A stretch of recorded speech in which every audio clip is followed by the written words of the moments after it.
Hey, what's going on, everybody? Welcome to the Thriving Minds podcast with your host, Walter Parada, where we strive to provide you with empowering talks so you can live to thrive.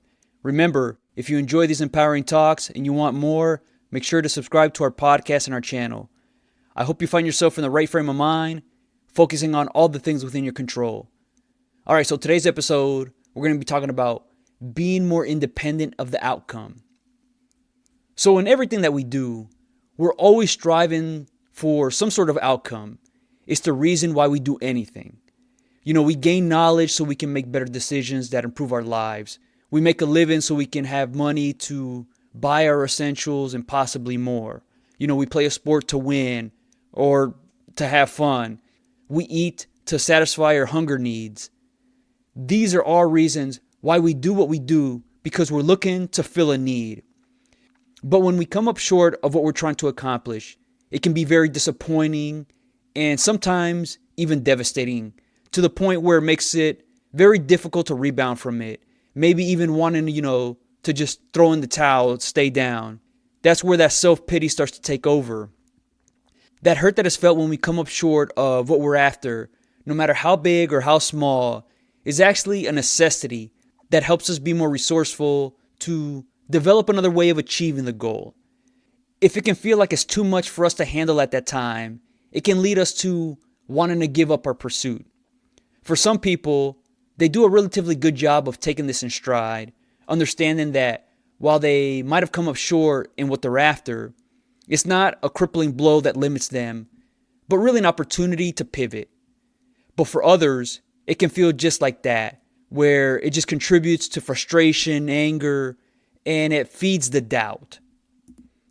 And in certain cases, this can be very efficient at getting a person motivated to do what's necessary to overcome the difficulties, where the pain that is felt is used as a source of fuel to get someone to consistently put in the effort, work harder as they go along.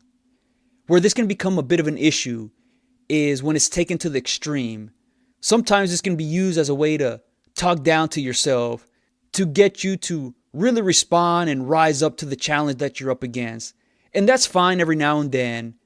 But if that consistently becomes the habit, then it's becoming programmed to be stimulated to what's negative. And this ultimately might affect how you view yourself, how you value yourself, your worth, where it's tied to the end result. So if you're victorious, then you see yourself as a winner. And if you come up short, then you see yourself as a loser. Let's get away from that. Like mentioned before, for some, this works very well in helping them achieve whatever that they're after. Those times that they feel like doing nothing, wanting to just lounge around. It makes sense why this can ignite someone to want to put in the work, where the pain felt later is much stronger than the short-term pain that is felt right now. So just like working out, for many people, there are times when they want to skip a workout, but then they realize that it takes away from what they're really after. So this can really instill accountability and discipline in a person. The driver of this force mainly comes from anger. And anger is not a bad emotion. It can be used to your advantage if you know how to channel it properly. It's just that if it continues to be that spark that gets you to act, that gets you to be better, to turn things around, then it's just reinforcing negativity and is what becomes that driving force and is what becomes your source of fuel. This is typically done in that macho type of culture. I can remember certain football coaches that I've been around kind of use this to motivate the players, where they'll say, see, this is why you guys aren't good enough, because you guys are weak. You don't practice hard. You don't listen. And it's basically just about demeaning somebody with the hope of them rising up to the challenge, basically to be proven wrong. So the coaches try to be that bad guy. And what motivates a player to want to do well is to prove them wrong, or just to show them that I can be better than this. So it's predicated kind of on embarrassment and fear, to fall in line and do what you're told, or else you'll face the consequences. This makes things bigger than what they really are, that makes adversity harder to handle. So it's no wonder why people are less equipped to handle the rough times, because those around them, especially the authoritative figures, magnify situations that creates further unneeded pressure that makes a person more tense and less in that optimal state of being relaxed and ready to go. Common things will be said like, this is the most important day of your life. This is the most important game of your life.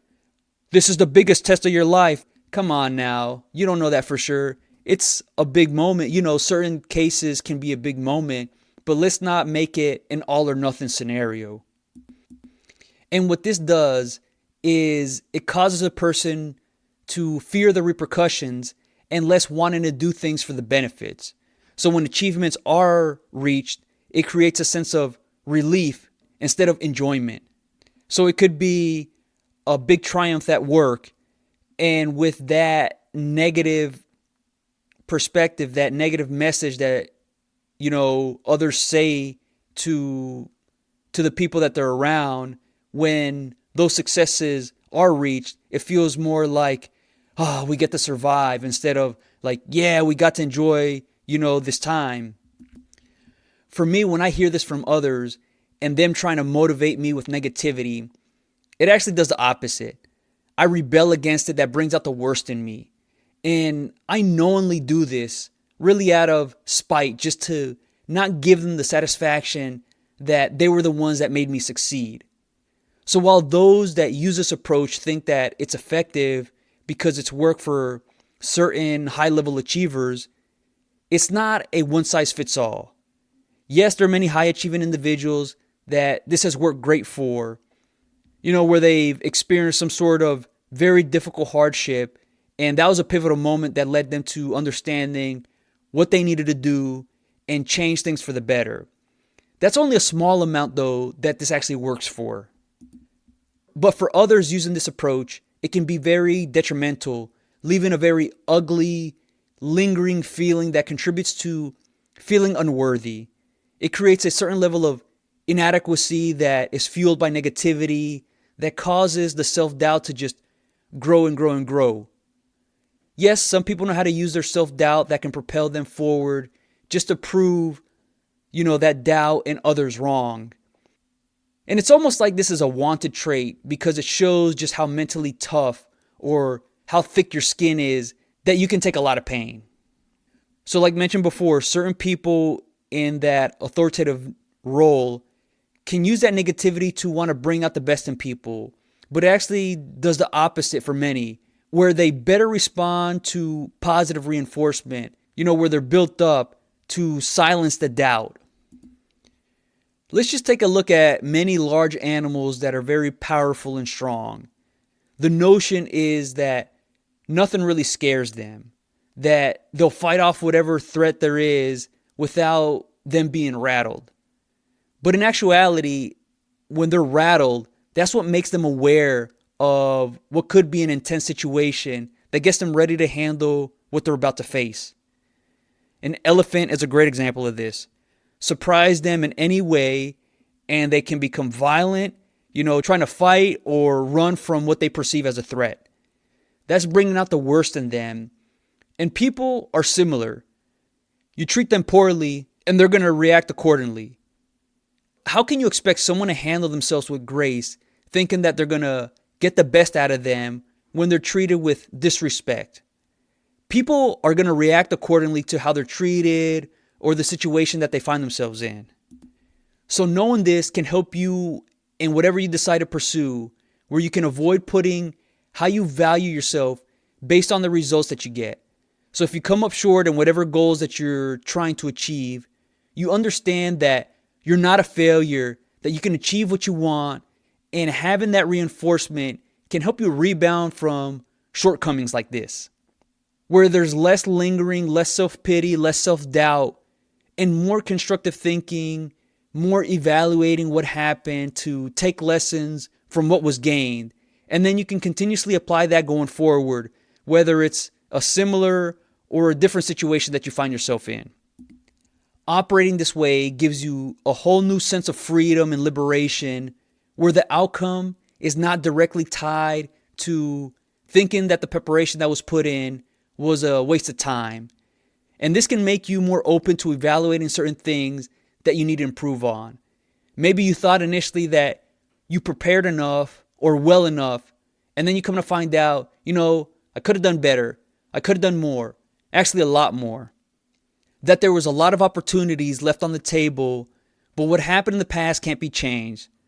But what can be done is taking those lessons that were learned and continuously apply them to right now, to what you're doing. And this just helps to reset and move on much quicker. Essentially, what it becomes about is breaking free from needing to be validated by the end result. And getting to this point can be extremely transformational because the process is where your enjoyment comes from. And when that becomes a focus, you break free from so many limits that oftentimes are self-inflicted. Where the thinking comes from, I'll know I'll be good enough when I win, when I take first place, when I consistently am the best. But all that is based on an outcome. So if your goal is to achieve $12 million by the time you're 29, but what if you achieved it when you're 38? Does that mean you weren't good enough from 30 to 38? No, all it means is that it took longer than what was expected. If the thinking does become about, I wasn't good enough because I didn't hit the target when I wanted to, then it can lead to a lot of negative self-talk, a lot of self-inflicted wounds that damages the way that you see yourself and how you see your world. And this makes it harder to overcome adversity, wanting to avoid what is hard, going down that path of least resistance that limits what you can do and the great experiences that come with it. Remember, if you enjoy these empowering talks and you want more, make sure to subscribe to our podcast and our channel. But by being more independent of whatever comes your way, you ensure your confidence and optimism lead the way, backed by the strong resiliency that was formed in going through those hardships. Saying negative things to fuel you, and if it helps you achieve what you want, it hardens you that might seem attractive or wanted, but it leads to resentment, disdain, and the need to be validated based on external factors. It might seem that's where happiness comes from, but it's intertwined with winning at any cost that can feel empty and isolating, even with the many accomplishments. Being aware of this approach and the pitfalls that come with it can provide you with a lot more clarity that brings greater perspective and depth to your life that makes things so much more enriching. To know that it's not just what you have, but who you have around to share it with, because there's only so much that you can enjoy.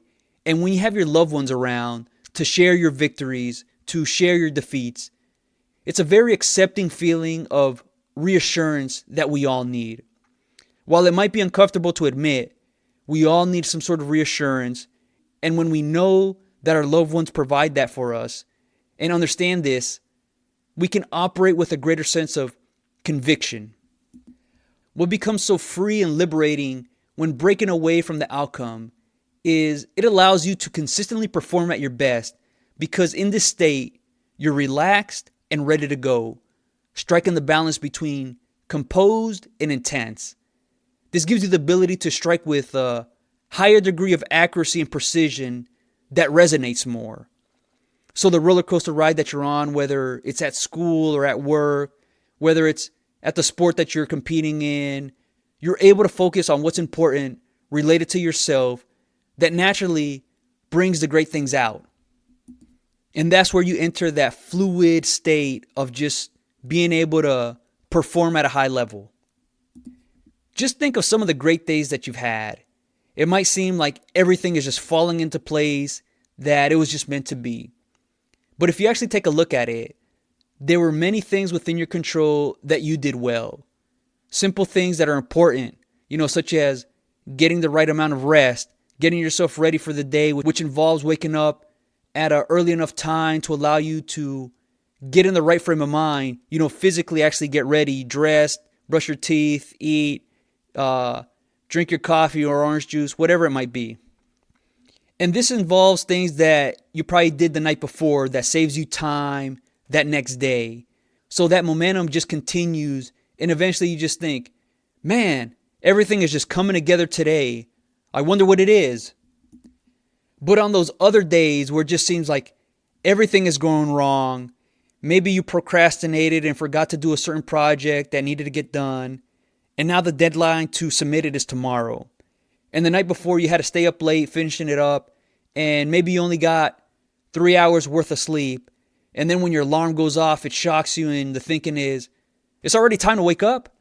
And then you're feeling groggy, then you're looking at the time, saying, man, I only have so much time left. I need to hurry up. I need to get ready. And you're probably going to be rushing to get things done. Next thing you know, you might stub your toe on the side of the bed. And then, that already is starting to put you in a bad mood. And then maybe as you're drinking your coffee, you're eating your food, it spills on your shirt or in your pants. Then the thinking starts to creep in. Oh, it's going to be one of those days. But all that momentum was created the day before, or maybe even before that. What leads to many of those other great days is just doing the daily activities that need to get done on a consistent basis, where it's focusing on what's right in front of you. Sometimes there's going to be those days where work that needs to get done throughout the week, but you can break that up to where things are done consistently that helps to lighten the load, so it helps it to feel more manageable. It could be waking up a little bit earlier to get ahead, or maybe the night before do a couple of things, or maybe even one thing that saves you time in the morning. Or maybe on the weekend, you do certain things that might seem insignificant, but if you really look at the totality of it, it saves you the interruptions throughout the week. Things like maybe doing laundry on the weekends or on your day off, going shopping, or if you have your groceries delivered to you, then more power to you. You're using your time wisely. Or maybe it's preparing a week's worth of food ahead of time, so that saves you time from needing to cook and wash dishes throughout the week. And then you just heat up the food as you go. When you can consistently take care of this, it's just going to feel a whole lot better knowing that you've gotten all these things accomplished. And this leads to feeling better, that leads to being in that relaxed and aware state to better handle adversity, because composure is going to be able to guide you through it. So much of your satisfaction is going to come internally, knowing that you've taken care of your business, that you're up to date on what you set out for, and eventually the results are going to add up over time. So it really makes you less and less dependent on the final outcome, because you know all the little things that you need to get done that gives you that reassurance. And this helps to keep the ego at a manageable level, because you're able to reset after each and every big moment, where the highs are not too high and the lows are not too low. I've really come to embrace this a lot more. Just this past Sunday, I had another rodeo, and the only event I entered is bull riding. And I remember I woke up in a free and relaxed state where I had the focus of just being in the now. Winning was not on my mind, because focusing on that is not going to get me the results. I did, though, envision riding well, anticipating what the bull would do, playing out different scenarios. If he would spin right, spin left, spin in both directions, bucking in place, switching up the directions. And I think because of this, I was less nervous, because it was not about the results, but about the process. So when I'm up to ride, I'm getting ready in the shoe and ready to ride. I go ahead, methodically and kind of quietly and quickly get my stuff ready and nod my head. And right out the gate, the bull has a lot of kick. He pulls me forward and I'm getting out of position, but I keep hustling and I finally get back in a rhythm. And just as that happened, the bull turns left. I get off balance to the right, hanging upside down, and lose my grip and hit the ground. Bam. My initial reaction was disappointment, missing out on capitalizing on the opportunity that was right in front of me. As I go back to the buck and shoot and I gather all my things, I don't know what it was, but I felt that disappointment just went away. There was another rider who made 8 seconds, and I later told him, hey, congratulations, man. Super happy for you. And I really was, he did a great job. But I left satisfied with how I prepared and my effort. On the way home, I was surprised how little it bothered me. All the time I spent preparing a ride was just seen as part of my daily routine to keep me in shape, to keep my mind sharp. It's not like I was trying to lose on purpose or anything like that. It was just a release of not needing validation of the outcome, to justify all the work that I put in. It was just a feeling of breaking free that was so internally satisfying. Now, some might say, well, that's a loser's mentality. Winners hate losing, and that's one way to look at it. But there are definitely more ways to view things. But I had little attachment to what happened. I was just happy with the way I prepared and the way I handled myself throughout everything. Yes, I learned things from this past rodeo that can help me perform better, and I'll use that going forward. But losing did not have a lingering effect. And you know what? I'm actually happy that it played out that way, because it's maintenance for my ego, cutting it back to keep it in check from thinking only about winning. To not get attached to it and more about the daily work, the preparation that is consistently done at a high level. Remember, the ego doesn't want to work. It doesn't want to be challenged, but that definitely strengthens confidence. Confidence is a real thing. The ego is a wannabe. And it just felt so different this time around from other losses. This past one, I thought it was just a great opportunity for me to experience just how quickly I was able to reset from it. I kind of thought, I could have done this, I could have done that, but I had an idea what I needed to do better the next time, and really a little bit more excited to gather that information so I can use that going forward. Man, it was just something, I did for myself. So by being more independent of the outcome, it alleviates some of the pressure to be able to focus more intensely on the day-to-day things that leads to consistently getting better and better, that makes the process more fulfilling instead of a drag. And there's great satisfaction in that alone, not needing to verify that what you've done or who you are. You can avoid living and dying by the sword.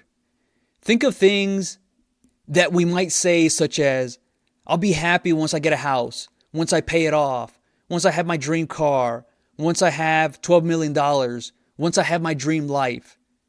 No, you can be happy before that happens, if it happens at all. See, when conditions are put in place of how you should feel, it can mean missing out on the joy throughout your pursuit.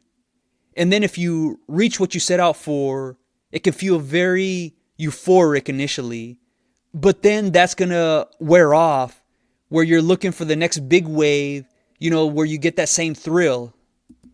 And you're constantly longing for that next big thing instead of enjoying what you're going through right now. But when you can get away from that hit or miss type of approach, the euphoria from victories or the devastation of coming up short is spread out more evenly. That gives smoother enjoyment and less intense pain, instead of one big shot that can be really hard to handle in both directions, when the outcome arrives. I like to think of it like eating your favorite foods.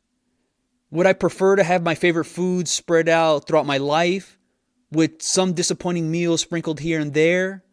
Or would I prefer to have nothing but disappointing food and then have my favorite foods in very large amounts, which makes it very difficult to enjoy thoroughly, over a short period of time? And then only seldom would I have those favorite foods. That's kind of the way I think of it. See, because when you're constantly in the need of wanting a certain result and it doesn't come, it kind of feels that way where you're just eating a bunch of disappointing food, and you're kind of sick of it, but you'll maybe put up with it because you're longing for what you don't have. But then when it does come, it's a big rush of excitement that can be too much to handle. There's only so much food that you can eat in a certain time period, right?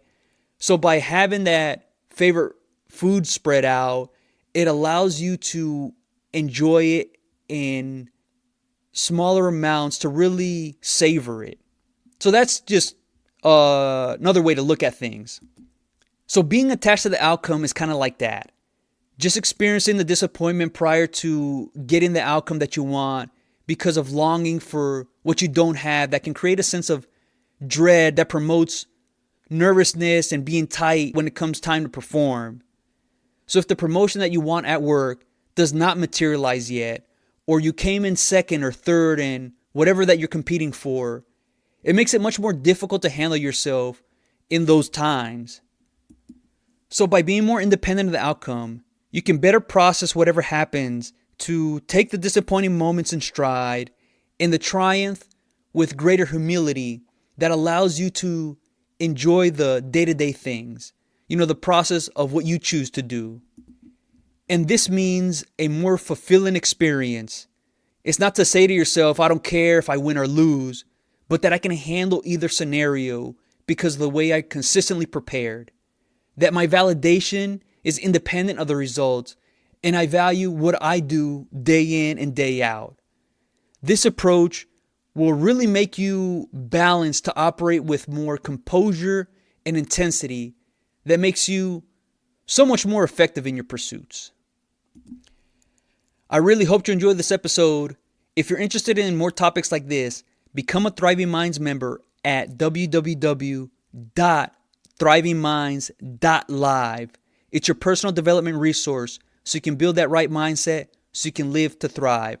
Remember, we have the holographic Talking Face app that is going to be available in early March. So if you're interested, sign up to become a Thriving Minds member and we'll let you know the release date so you can try it out. Let us know what you think.